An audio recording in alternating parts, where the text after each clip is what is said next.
നമസ്കാരം. വരാനിരിക്കുന്ന പരീക്ഷകൾക്ക് തയ്യാറെടുക്കുന്ന എല്ലാവർക്കും ഇന്നത്തെ നമ്മുടെ ഈ പുത്തൻ പഠനയാത്രയിലേക്ക് സ്വാഗതം. ഇത് വെറും ഒരു ക്ലാസ് അല്ല കേട്ടോ.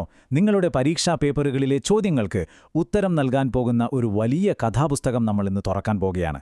കാര്യങ്ങൾ കാണാതെ പഠിക്കുന്നതിന് പകരം നല്ല രസകരമായ കഥകൾ പോലെ നമുക്കിത് മനസ്സിലാക്കിയെടുക്കാം. അപ്പോൾ തുടങ്ങിയല്ലേ?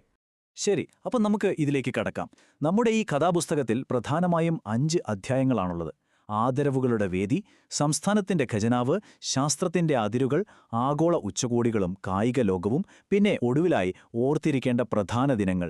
ഇങ്ങനെ പല ഭാഗങ്ങളായി തിരിച്ചു പഠിക്കുന്നത് കാര്യങ്ങൾ പെട്ടെന്ന് ഓർത്തെടുക്കാൻ നിങ്ങളെ ഒരുപാട് സഹായിക്കും. അധ്യായം 1. ആദരവുകളുടെ വേദി. കേരളത്തിന്റെയും ഇന്ത്യയുടെയും തിളങ്ങുന്ന താരങ്ങളെ ആദരിക്കൽ. മികച്ച പ്രതിഭകളെ ആദരിക്കുന്ന വലിയൊരു സദസ്സിലേക്ക് നമ്മൾ നടന്നു കയറുന്നതായി ഒന്ന് സങ്കൽപ്പിച്ചു നോക്കൂ. അതെ, ആ വലിയ വേദിയിലെ ഏറ്റവും തിളക്കമുള്ള താരം മറ്റാരുമല്ല, നമ്മുടെ സ്വന്തം മോഹൻലാൽ. ഇന്ത്യൻ സിനിമയിലെ തന്നെ ഏറ്റവും വലിയ നേട്ടമായ ദാദാസാഹിബ് ഫാൽക്കെ അവാർഡ് അദ്ദേഹത്തിന് ലഭിച്ചിരിക്കുകയാണ്. വരാനിരിക്കുന്ന പരീക്ഷകളിൽ 100% ചോദിക്കാൻ സാധ്യതയുള്ളൊരു ചോദ്യമാണിത്.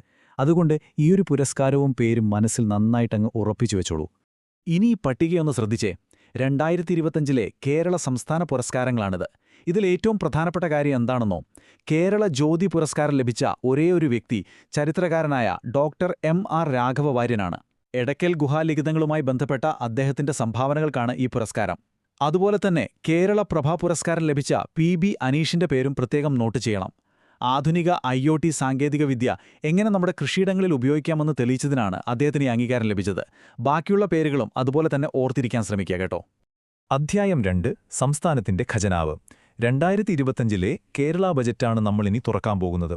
കണക്കുകളെന്ന് കേൾക്കുമ്പോൾ തന്നെ പേടിക്കേണ്ട, നമുക്കിത് വളരെ രസകരമായി തന്നെ നോക്കാം. ആദ്യത്തെ സംഖ്യ ഇതാണ്: 750 കോടി രൂപ. എന്താണെന്നല്ലേ?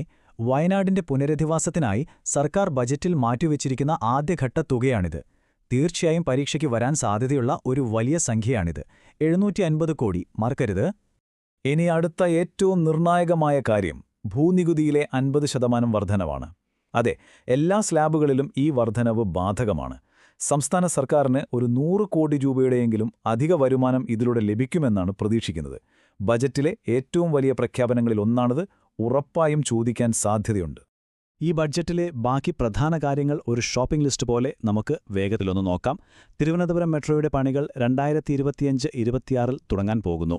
ഒഴിഞ്ഞുകിടക്കുന്ന വീടുകൾ ടൂറിസത്തിനായി ഉപയോഗിക്കുന്ന K-ഹോംസ് പദ്ധതിയാണ് മറ്റൊന്ന്. ഇലക്ട്രിക് കാറുകൾക്ക് നികുതി കൂട്ടിയിട്ടുണ്ട്. അതുവഴി 30 കോടിയാണ് വരുമാനം പ്രതീക്ഷിക്കുന്നത്. പിന്നെ സർക്കാർ ജീവനക്കാരുടെ DA കുടിശ്ശിക PF ലയിപ്പിക്കുമെന്നും ഏപ്രിലിൽ ഒരു ഗഡു നൽകുമെന്നും പ്രഖ്യാപിച്ചിട്ടുണ്ട്. ഈ പോയിന്റുകൾ വളരെ വേഗത്തിൽ നിങ്ങളുടെ മനസ്സിലേക്കങ്ങ് പകർത്തുക. അധ്യായം 3. ശാസ്ത്രത്തിന്റെ അതിരുകൾ. അത്ഭുതപ്പെടുത്തുന്ന സാങ്കേതിക കുതിപ്പുകൾ.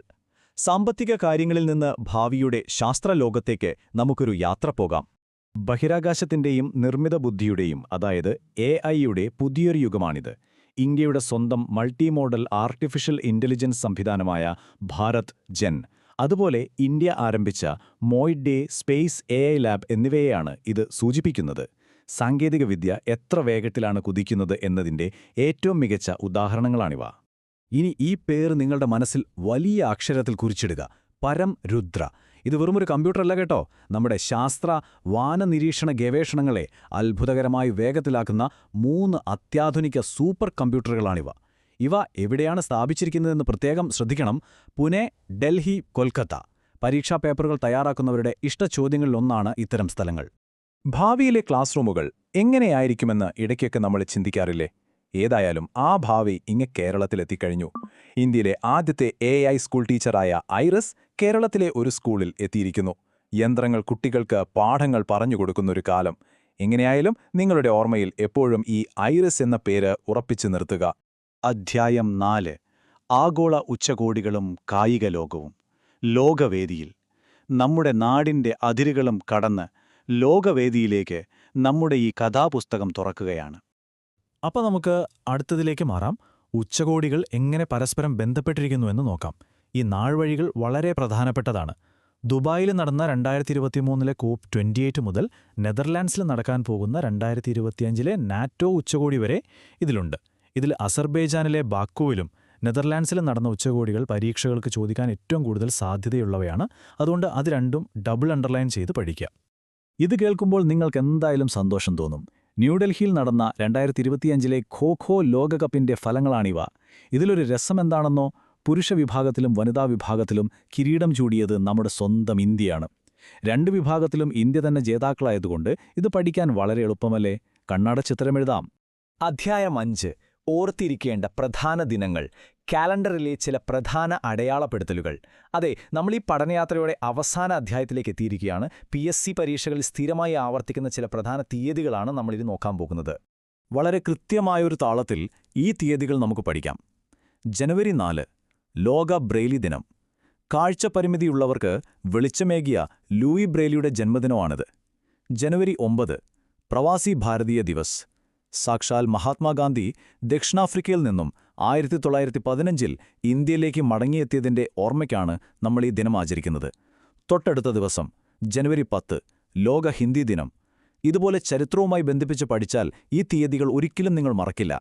നമ്മൾ ഇന്ന് വായിച്ചു തീർത്ത ഈ നാൾവഴികളുടെ ഒരു ചെറിയ ചുരുക്കം ഇതാ. ദാദാസാഹിബ് ഫാൽക്കെ അവാർഡ് നേടിയ മോഹൻലാൽ, വയനാടിനുള്ള 750 കോടി ബജറ്റ്, പരംരുദ്ര സൂപ്പർ കമ്പ്യൂട്ടറുകളും AI അധ്യാപിക ഐറിസും, പിന്നെ ബാക്കുവിലെ ഉച്ചകോടിയും ഇന്ത്യയുടെ ഖോ-ഖോ ലോകകപ്പ് വിജയവും. കണ്ടില്ലേ? ഇത്രയും വലിയ വിവരങ്ങൾ വെറുതെ കാണാതെ പഠിക്കുന്നതിനു പകരം കഥകൾ പോലെ അധ്യായങ്ങളായി ചിട്ടപ്പെടുത്തി പഠിക്കുന്നത് എത്രത്തോളം ഫലപ്രദമാണെന്ന് ഇപ്പോൾ നിങ്ങൾക്ക് മനസ്സിലായി കാണും. ഇന്നത്തെ നമ്മുടെ ഈ ലഘുവിവരണം ഇവിടെ പൂർണ്ണമാവുകയാണ്.